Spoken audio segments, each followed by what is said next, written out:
One of the things that I thoroughly enjoy doing is checking in with Lance Lambert, CEO of Resi Club Analytics, because he is the guy I go to for housing. And today is no different. I have been hearing from multiple agents this week that February is slower than January. We also got new home sales, which significantly disappointed. We just got pending home sales this morning, which significantly disappointed. So, Lance, what the heck is going on? Is February really showing slower than January? What does the data say? Yeah, so zoomed out the past several weeks, I think what we've seen in the U.S. housing market on an aggregated basis, and there are always exceptions, is that we are in the start of a softer spring season, right? And you're always going to have the seasonal uplift. We are going to see, we are going to see existing home sales rise, not seasonally adjusted home sales, just not seasonally adjusted.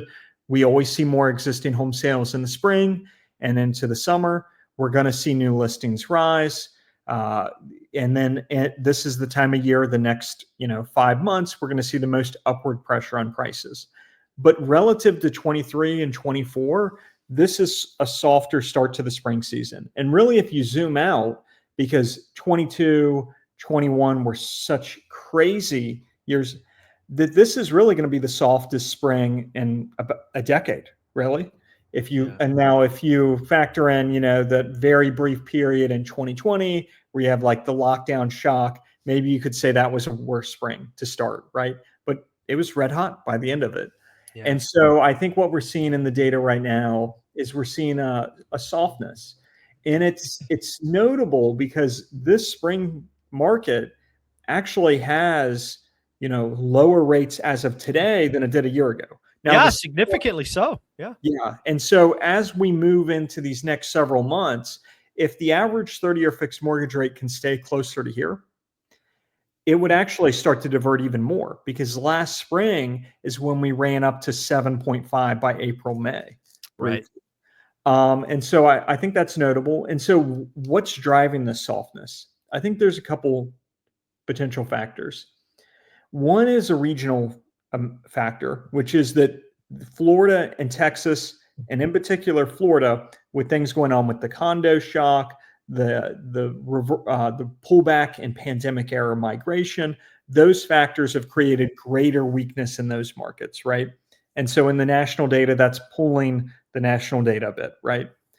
The other factor here is that national active inventory has been slowly rising for 3 years, right? And as more actives are on the market, you get into a place where some of these markets that were super strong sellers markets become sellers markets. Some that were sellers markets become balanced markets. Some that were balanced become buyers markets, right? We don't really have necessarily a ton of strong buyers markets, other than you could say maybe Austin at times, right? And so that is a factor. Another factor is, I think, the labor market is slowly softened as we've stayed in this higher for longer environment, right? We haven't necessarily seen a big jump up in the unemployment rate, but we're off the cycle low of 3.4 from April 2023, and now we're at like 4.1. But really, underneath the surface, there's a lot more cooling and softening there that might get into the headline numbers, right? Especially if you're a job switcher. This is not a time to maybe be switching your jobs. You're not getting a lot of offers, right? If you're a new grad for the class of 24 and then now to 25, you have a stark difference in initial opportunities than somebody who graduated in 21, right? And they were just throwing numbers at them, right? And like you can see this in not just, you can see this all the way up, even to like MBAs from Harvard and MIT. They're getting fewer offers, right? And fewer of them have jobs at graduation. And so I think some of that, it just like the macro environment has kind of weighed on housing. And then the other thing here is just, while we haven't seen national prices move down much at all actually we're higher now than 22 on a nationally aggregated basis, you still have this affordability issue, right? And so this affordability issue, and it affects both the buyer and it affects the churn seller, right? Correct. Who would want to sell their house and buy something else. And so that's really weighed on the market. And so the way that I would describe this market is it's a softening market that's affordability constrained. Yeah, I think it's like when I step back and I look at the housing market, I think a lot of folks focus on the demand side, the affordability, all of that.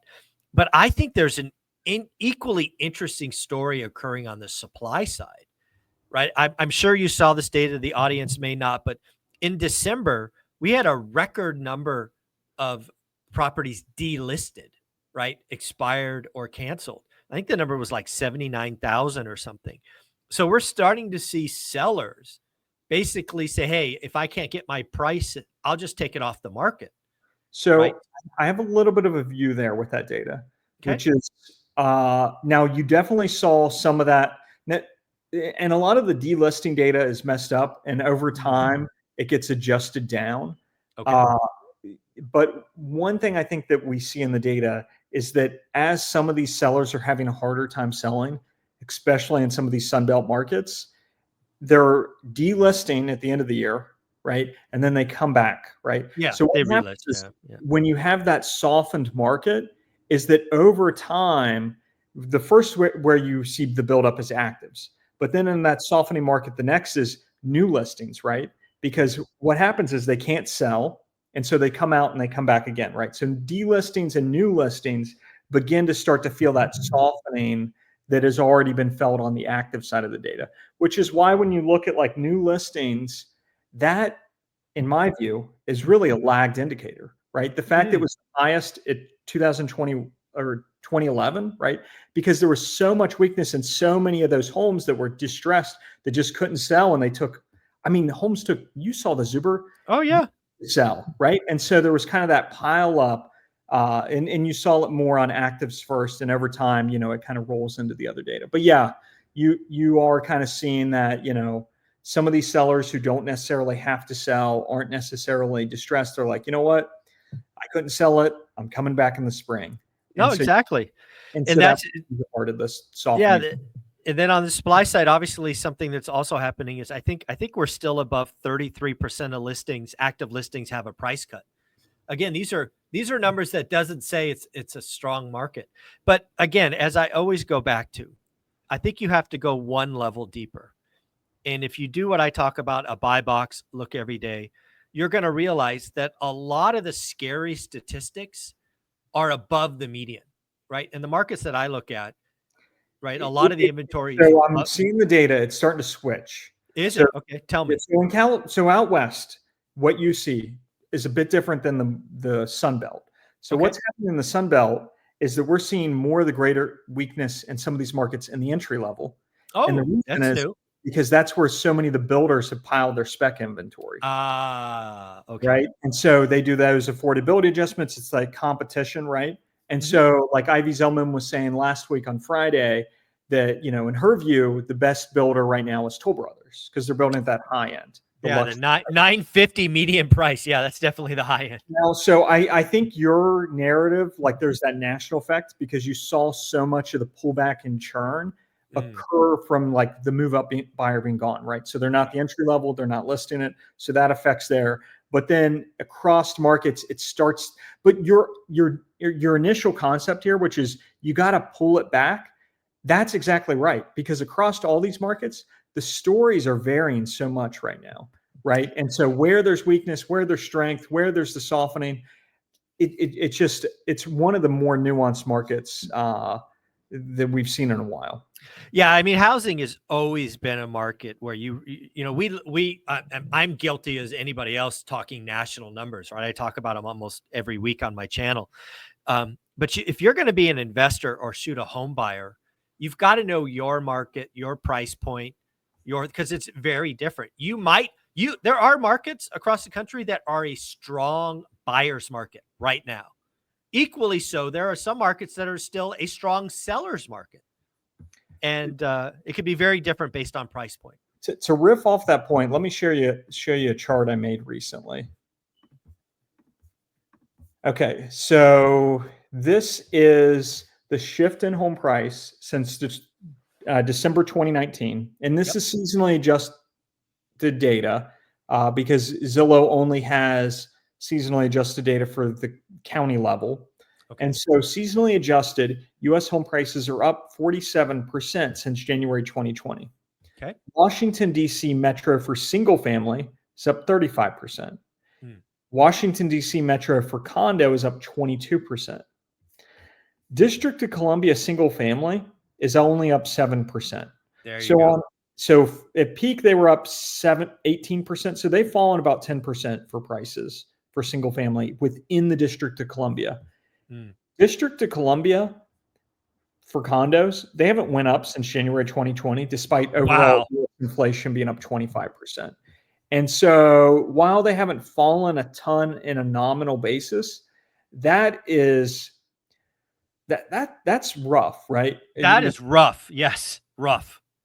And so you see within when you talk about Washington, D.C., there's so much bifurcation just within these four variables. Exactly. Now, the thing about this data is the metro data includes District of Columbia. So if I take out District of Columbia, a lot of these parts of DC in the deep exurbs shoot over U.S. home way prices. higher. Yeah, they'll shoot higher. Yeah. So what's occurred here is there's a bit of a donut effect in the market where District of Columbia is unique in that they've had one of the softer return to work policies in the U.S. A lot of these federal government workers have stayed remote. Correct. And so they've really pushed out the donut of the metropolitan area, and the deep exurbs have stayed really hot. And then within the core of the city has stayed very weak. And so this is one of the reasons I've been talking about all the stuff that's happening in the Trump administration.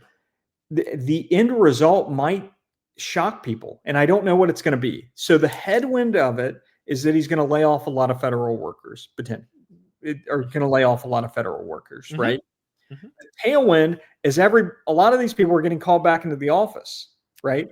No, I think you're onto something. I know you don't make forecast calls, so I'll let you off the hook, but I'll make one. These charts are going to be very different in 12 months. You're going to see the District of Columbia single family and condo go up where the deep exurbs may not, because again, work from home, closer to. So I think you're absolutely onto something. But then the overall, so you could potentially see District of Columbia get a little stronger, but the metro get weaker, right? Correct. Because there are so many of the layoffs. And now I don't know if that's how it's going to play out, but I think that's the right framing of it, right? The headwind, right, is all these job cuts. And then the tailwind is a lot of these people who've been gone from the market having to potentially get pulled back in, and they're scared of losing their jobs, right? Oh yeah. Yeah. Fear is a great motivator. And so, yeah, I don't know how it's going to play, but that I just show this example to show how much nuance can be at the house market at any given time. Yeah. And one more thing before we close out here is I just wanted to show a really interesting chart. This is data from the National Association of Realtors. This is the median age of home buyers. So the median age of repeat buyers from 1991 to now 2024 has gone from 42 years to 61 years, right? Totally different demographic, right? Of a 42-year-old and a 61-year-old. For all home buyers, it's gone from 35 to 56. Wow. And then for first-time home buyers, it's gone from 28 to 38. Now, I do need to make one important note about the data, which is that first-time home buyers, according to NAR, is somebody who's never bought a home or has not been a homeowner for at least 3 years. And I don't know if that's because of like mortgage records or why they do that, but so you could have some of the GFC like foreclosed people, right, slowly re-enter the market and have some type of impact on the. Yeah, they would be older. Obviously, it's just how time works. That makes sense. I think zoomed out, the secular trend, and if you look not just at housing, but you look at how long people go to school, they go to school longer than they used to. When do they get married? They get married later in life. Yeah. And some not. Yeah. People are having kids later in life. And when they do have kids, more of them are having fewer kids. And then when they buy homes later in life. if they're buying a home. And so we're seeing that secular shift in this data. And then the other factor here is that the recent affordability shift, right, has made it harder for first-time home buyers, right? No doubt. Yes. And some of the people in this that's pushed up the repeat home buyers, my theory is because we've seen cash as a percentage of all purchases increase. Although the total number of cash purchases is down because all transactions are down, as a percentage, it's up. And Correct. my view is that because the person who has a ton of equity that would sell their house and buy something else, they're not as rate sensitive, right? Yeah. And so if they want to make that, if they want to sell their house and buy something else, the movement of rates doesn't have a huge impact on them. And so correct. I think that's what's kind of kept pushed up repeat buyers, this affordability element, and kind of also made it to where the first-time buyer has went up. Now, what is concerning here is that if you have a market where the typical first-time buyer is now 38, that means you have some pockets of the country, the more affordability constrained markets, the New Yorks, the LAs, and I don't have the data, but I could assume based on other data that I've seen is that some of the markets would be closer to 44, 45 if the national Yeah, I think that makes sense. Yeah. number is 38. And I say that because I've seen recent number on, the typical first age of a lot of these counties in the Midwest and some of these rural areas. And there are still the areas where a lot of 29-year-olds are buying and 28-year-olds and 27-year-olds. So if the average number, if the median is 38, some of these markets are now 44, 45. Yeah. And if this trend doesn't shift, you could have a potential environment where, and I don't know how far down the road, but at some point, some of these markets, the typical first-time home buyer could be 50. And that's an, I don't know. Why that's wild to think about. Because again, if you're 50 buying your first home, getting a 30-year mortgage, you're 80. I mean, there was a time decades ago where the first time home buyer was 25 and you were out by 55. Right. So that's a game changer. And so somebody, when I tweeted this out, they saw the data going from 28 to 38 and they tweeted out and said, well, the life expectancies also went up 10 years. And I went back and I checked the data. The life expectancy of this from the start of this chart to the end of this chart is only went up 2 years. Yeah. So it could have been from 10 years. 75 something to 77 something. So it's not that people, they're living longer and so their homeowner years have been pushed out. It's that people's period of home ownership is shrinking. There's no question. Yeah. Some by choice. Maybe owning a home is no longer as desired as it was. It wasn't a status symbol like it was past decades. But it's all clearly goes down to affordability. Affordability is challenged. And you're right. If the average is 38, there are some areas it's 44, 45. That makes perfect sense to me.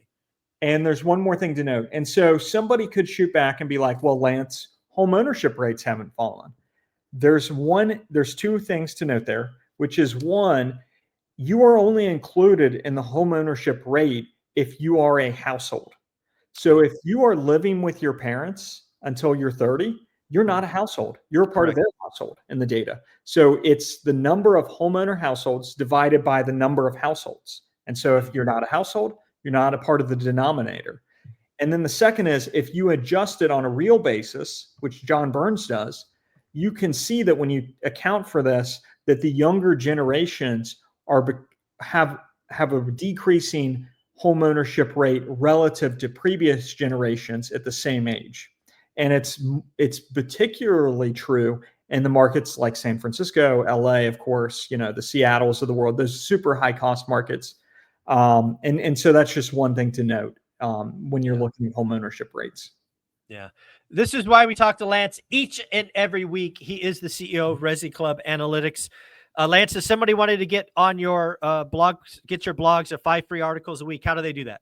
Yeah, they can go to resiclubanalytics.com, put in their email, they'll get signed up for my free list. And they can also follow me on LinkedIn, Lance Lambert, or if they're on Twitter or X, they can follow me @NewsLambert. Thank you so much. Have a great day.